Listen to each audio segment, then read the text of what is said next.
ጌታችን መድኃኒታችን ኢየሱስ ክርስቶስ የሰውን ልጅ ከጽኑ ፍዳ ለማዳን መከራ ተቀብሏል። መከራ ተቀብሎ በመስቀል ላይ ሙቷል። የመስቀል ሞትን እስካለመጸየፍ ደርሶ በመስቀል ላይ ሙቶ መስቀልን ቀድሶታል፣ አክብሮታል። ይህንን ካደረገ በኋላ በመስቀል ላይ የጥልን ግድግዳ ካፈረሰ በኋላ ሰላምን ካደረገ በኋላ መርገመ ሥጋ መርገመ ነፍስን ካስወገደ በኋላ ሞተ፣ ተቀበረ። በመቃብር ውስጥ ሙስና መቃብርን አጥፍቶ ተነሳ። በሶስተኛው ቀን ተነሳ። በተቀበረ በሶስተኛው ቀን ከተነሳ በኋላ ደግሞ ወዲያውኑ አላረገም። ለምንድን ነው ወዲያው ያላረገው ነው? እስከ 40 ቀን የቆየው ለምንድን ነው?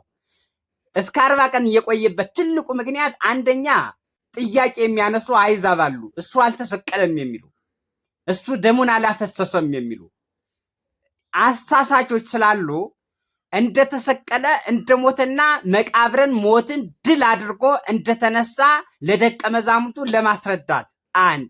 ሁለተኛ ትንሣኤው ምትሃት ነው እንዳይባል እስከ 40 ቀን ቆይቶ ደቀ መዛሙርቱን አስረድቷቸዋል፣ አስተምሯቸዋል። በቀን ቢያንስ ለ5ቱና ለ6ቱ ሳይገለጽላቸው አይውልም። በማህበር ግን 3 ጊዜ ተገልጾላቸዋል። 4 ጊዜ የሚሉ ሊቃውንትም አሉ። 3 ጊዜ ግን ተገልጾላቸዋል። መጽሐፍ ላይ የተቀመጠው ይህ ስለሆነ 3 ጊዜ ተገልጾ ደቀ መዛሙርቱን አስተምሯቸዋል፣ አስረድቷቸዋል። ማለት በመጻሕፍት የተጻፈውን ልባችን ይቃጠልብን ነበረ እስኪሉ ድረስ አስረድቷቸዋል፣ አስተምሯቸዋል።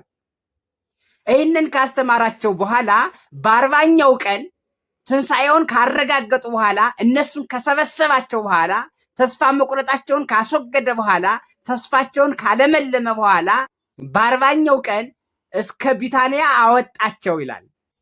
አባቴ ለሰው ልጅ የሰጠውን ተስፋ እስክልክላችሁና በሱ ምሉዓን እስከምትሆኑ እሱ ዓለምን በኃጢአቱ እስኪዘልፈው ድረስ በኢየሩሳሌም ቆዩ፣ ከኢየሩሳሌም አትውጡ አላቸው። የሚገርም ነው።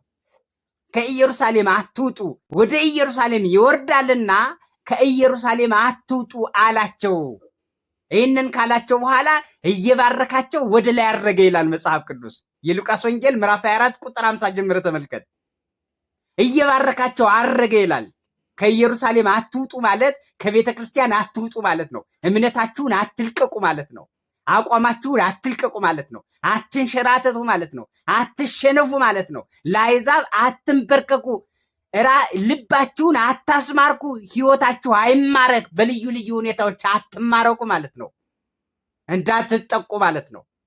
የተማራችሁትን ትምህርት ጠንቅቃችሁ ያዙ፣ ጠብቁ፣ ያስተማርኳችሁ ጠብቁ ማለት ነው። እንዲህ ካላቸው በኋላ የአባቴን ተስፋ ጽኑ። የአብ ተስፋ የተባለው መንፈስ ቅዱስ ነው። ሶስተኛው አካል መንፈስ ቅዱስ፣ አካላዊ ሕይወት መንፈሰ ጽድቅ የሚባለው መንፈስ ቅዱስ ነው። የአብ ተስፋ የተባለው መንፈስ ቅዱስ ነው። ከኢየሩሳሌም አትውጡ አላቸው።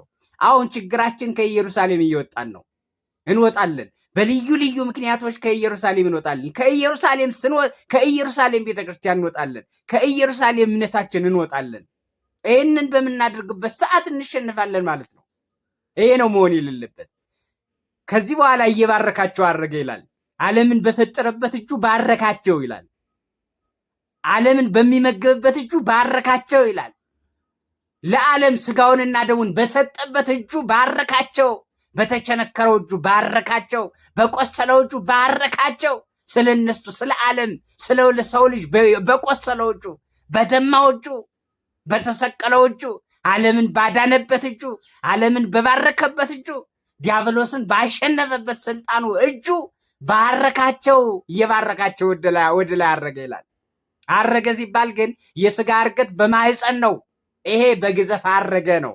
ኢየሱስ ክርስቶስ ያረገው በዚህ በ40ኛው ቀን በግዘፍ ነው እንጂ የስጋ እርገት ስጋ ምሉ የሆነው አምላክ የሆነው የነገሰው የመለኮትን ገንዘብ የራሱ ገንዘብ ያደረገው የማይራብ የማይጠም የማይሸነፍ የሆነው የሚመሰገን የሆነው የባህሪ አምላክ የሆነው በማህፀን ነው የስጋ እርገት።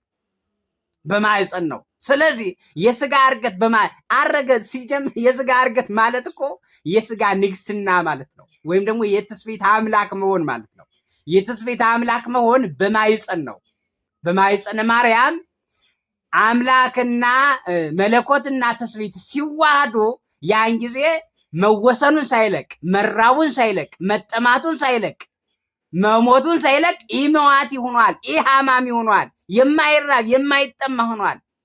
ይኸው ውሱንነቱን ሳይለቅ ምሉ ሆኗል። ትስብእት ምሉ ሆኗል። መለኮት ባለበት የሚኖር ሆኗል። የባህሪ አምላክ ሆኗል። ፍጡርነቱን ሳይለቅ ፈጣሪ ሆኗል።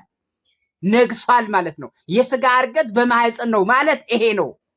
ኢየሱስ ክርስቶስ በ40ኛው ቀን ያረገው በግዘፍና እያዩ ታረገ ነው የሚል። ከዛ በኋላ ደመና ተቀበለችውና ከዓይናቸው ሰወረችው። ከዚያ በኋላ የእግዚአብሔር መላእክት ነጫጭ ለበሱ ይላቸዋል። መላእክት እኮ ልብሰ ብርሃናውያን ናቸው። ጨርቅ የሚለብሱ አይደሉም። ግን ነጫጭ ለበሱ ብሏቸዋል መጽሐፍ ቅዱስ። ለሐዋርያት ነጭ ለብሰው ታይተዋቸዋል። ስለምን ቢሉ ወርሃ ትፍስሕት ነው። የደስታ ዘመን ነው። የእርካታ ዘመን ነው። የእረፍት ዘመን ነው። የነፃነት ዘመን ነው። እናንተ ከዚህ በኋላ ነፃዎች ናችሁ ሲሉ ሐዋርያትን ነጭ ለብሰው ታዩአቸው። የደስታ ወቅት ነው፣ ደስ ይበላቸው ሲሏቸው ማለት ነው። መላእክት ነጭ ለብሰው ታዩአቸው። ከዚህ በኋላ ምን አሏቸው? ሲያርግ እንዳያችሁት ኢየሱስ ክርስቶስ ተመልሶ ይመጣል፣ ተጠንቀቁ። ሲያርግ እንዳያችሁት ተመልሶ ደግሞ ይመጣል፣ ዓለምን ለማሳለፍ ለሰው ልጅ እንደ ስራው ለመስጠት ዳግመኛ ይመጣል አሏቸው ይላል።